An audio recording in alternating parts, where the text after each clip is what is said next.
Harmadik alkalommal szervez a műcsarnok olyan csoportos kiállítást, amelyben termenként egy-egy művész állítja ki munkáit, a műcsarnok egy-egy belső kurátorának válogatása és koncepciója szerint.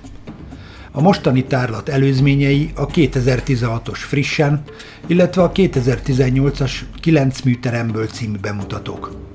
A kiállító művészek munkásságának karaktere különböző.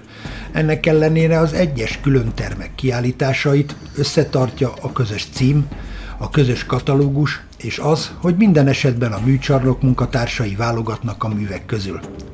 A második teremben Ördög Noémi művész nevén Naomi Deville vászonra festett olajfestményeit mutatjuk be. Alkotásait a kompozícióban és a színhasználatban egyaránt intenzív vizualitás jellemzi.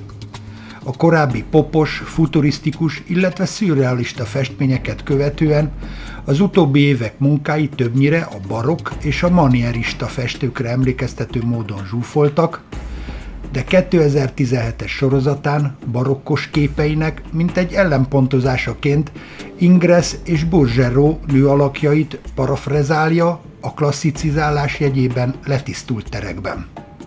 Naomi Deville festői világa korábbi évszázadok reminiscenciáira épül, de a 21. századi fiatalos életérzést jelenít meg. A tárlatra döntően a 2017 utáni munkákból válogattunk, egy-egy képet felvillantva a korábbi korszakainak legfontosabb műveiből is. A kiállítás kurátora Rockenbauer Zoltán. Úgy lett felépítve ez a kiállítás, hogy a bal oldalon a korábbi sorozataimból van egy válogatás, a jobb oldalon pedig az utóbbi 2 évből válogattunk. Ugye a túloldalon a legkorábbi kép az 2006-os, az több mint 10 éves, és a legfrissebb pedig 2019-es, ez a 4 darab mögöttem.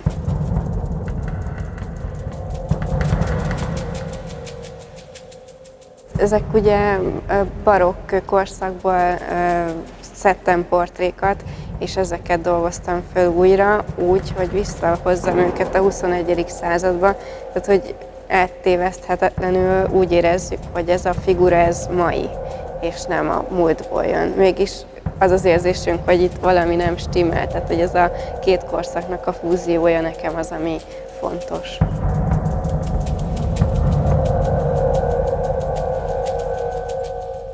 Ezek ugye nagyon gyakori szimbólumok, amik jellemzik ezt a korszakot, ez olyan, mint ugye Warholnak a leveses doboza, tehát ezek annyira, meg a Mickey Mouse, ugye ezek annyira jellegzetesen korszak jellemző tárgyak, hogy szerintem minden évtizednek megvan az a 1-2 ikonikus tárgya, ami meghatározza ugye akár a dizájnt, akár a popkultúrát, akár a hétköznapokat. Mindennek megvan a maga ikonikus tárgya.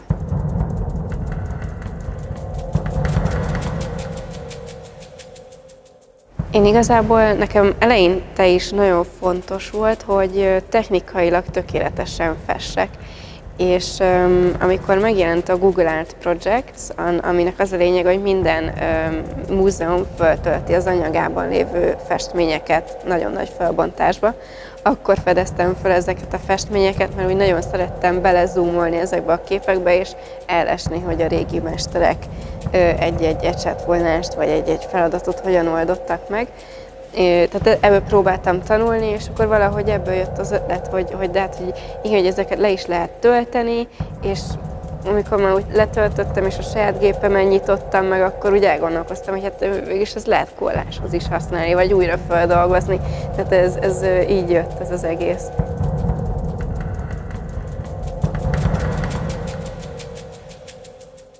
Nekem ugye az elején is már fluoreszkáló színekkel dolgoztam, tehát például azon a graffitis képen, ami ugye fluopink, fluonarancs, a másik képen egy piros, erős piros háttér, tehát ez nekem eleinte nagyon ott volt, és tudattalanul jött szerintem, tehát hogy bennem ez van.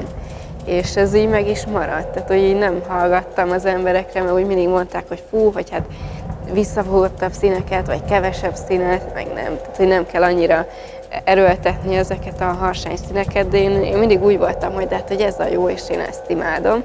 Úgyhogy ki is tartottam mellette, és szerintem ez egy meghatározó jellemzője a festményeimnek, hogy erős színeket használ.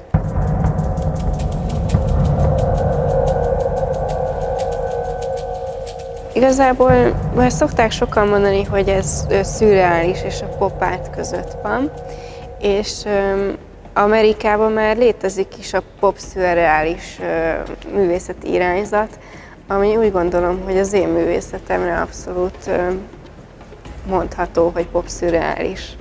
Aminek pont az a lényege, hogy a szürrealitást keverik a popkultúrával.